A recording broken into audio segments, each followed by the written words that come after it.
गणेशनगर येथील हैदर शहानूर कलावंत वय 24 याचा आर्थिक कारणावरून झालेल्या खून प्रकरणी येथील जिल्हा व सत्र न्यायाधीश भोसले यांनी दोषी धरून गणेश नारायण इंगळे वय 29 राहणार लोटस पार्क गौरीशंकर नगर याला जन्मठेपाची शिक्षा सुनावली। यातील दुसरा आरोपी योगेश हनुमंत शिंदे वय 23 राहणार गणेशनगर हा मयत झाला आहे। सरकार पक्षातर्फे ऍडव्होकेट व्हीजी सरदेसाई यांनी काम पाहिले। या घटनेची पार्श्वभूमी अशी, मयत हैदर कलावंत आणि संशयित आरोपी गणेश इंगळे हे मित्र होते। हैदर हा यंत्रमाग कामगार होता। 2019 मध्ये हैदर याचा मोबाईल चोरीस गेला होता आणि त्याचा एकावर संशय होता। त्यातूनच हैदर याने गणेश आणि योगेश यांच्याकरवी त्याचा चोपही दिला होता। त्यानंतर रात्रीच्या सुमारास हैदर हा इंगळे आणि शिंदे याच्यासोबत विक्रमनगर परिसरातील आर्गे भवनच्या पिछाडीस मोकळ्या जागेत बसून मद्यप्राशन केले।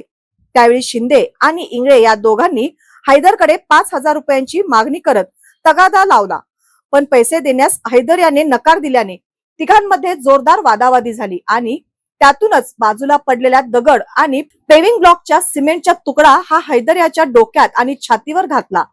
त्यामध्ये वर्मी घाव बसल्याने हैदर जखमी होऊन निपचिप पडला होता। दोघांनी हैदर याच्या दुचाकीवरून त्याला अन्यत्र टाकण्याचे ठरविले। त्यानुसार ते दुचाकीवरून कर्नाटकातील बोरगावकडे जात असताना त्याला वाट्यात एका पोलिसाने हटकावले। मित्राचा अपघात होऊन तो जखमी झाला असून त्याला दवाखान्यात नेत असल्याची थाप मारून ते पुन्हा इचलकरंजीकडे निघाले।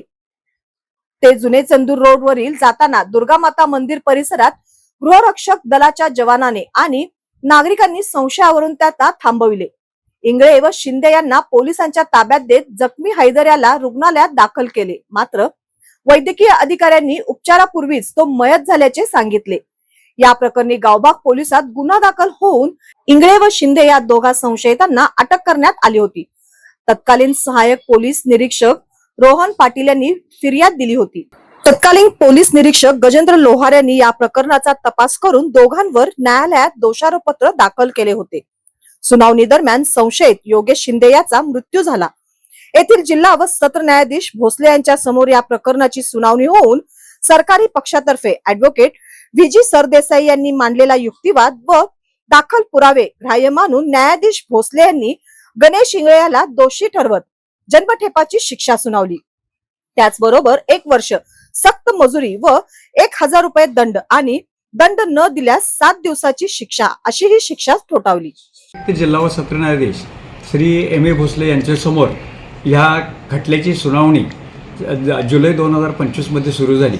यातील आरोपी योगेश शिंदे आणि गणेश इंगळे यांच्या विरुद्ध सुनावणी झाली, परंतु योगेश शिंदे मध्येच मयत झाला असल्याकारणानं गणेश इंगळे याच्या विरुद्ध मयत हैदर कलावंत याचा खून केल्याच्या कारणास्तव साक्षीदार तपासण्यात आले। या सदरकामी यातील आरोपीने यातील आर्गेमाळा परिसरामध्ये हैदर कलावंत याचा ठरलेली रक्कम रुपये 30,000 न दिल्याच्या कारणावरून पेविंग ब्लॉक घालून त्याचा मर्डर केलेला होता।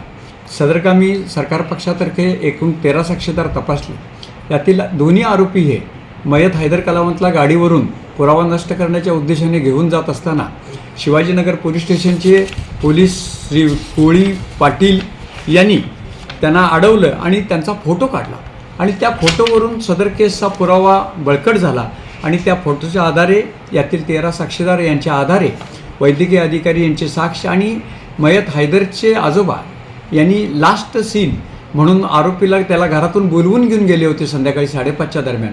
तो पुरावा ग्राह्य मानून आणि फोटो ग्राह्य मानून आरोपीला आज रोजी जन्मठेपेची शिक्षा व 1,000 रुपये दंड तसंच कलम 201 खाली 1 वर्षाची सक्त मजुरीची शिक्षा आणि 1,000 रुपये दंड न दिले 7,000 रुपये 707 दिवस अधिक अशी शिक्षा आज रोजी माननीय भोसले साहेबांनी आज सुनावली। किती दिवस जेलमध्ये?